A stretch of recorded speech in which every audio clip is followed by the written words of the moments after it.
அ பொரியரிசி இந்த மந்த்து தாம்மா வாங்குறேன். அ ரொம்ப நல்லா இருக்குது.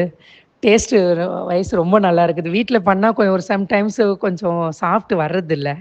இது ரொம்ப டேஸ்டியா இருக்கு. ஆம் வே இங்க கொஞ்சம் ஏஜ்டு ஆளுங்களுக்கெல்லாம் ஈவினிங் ஸ்நாக்ஸ் தேவைப்படல. அதுவே அதனால அது ரொம்ப லைக் பண்ணி விரும்பி சாப்பிடுறோம்மா.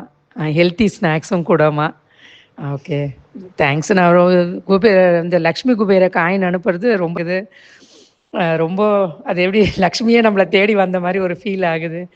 ஆமா. நானு பூஜை பண்ணணும்னு நெனச்சுன்னு இருக்கும்போது, என்ன தேடி அந்த காயின் வந்தது எனக்கு ரொம்ப சர்ப்ரைஸா இருந்தது. சரிம்மா. தேங்க்ஸ். ரொம்ப நல்லா இந்த சிறுதானியம்லாம் தூய மல்லி அரிசிலாம் கேள்வி தான் பட்டுருக்குறோம். அது இப்ப அதெல்லாம் அதில பொரி அரிசி சாப்பிடுறதெல்லாம் ரொம்ப பெரிய விஷயம். ஹெல்த்துக்கு ரொம்ப நல்லது. Thank you.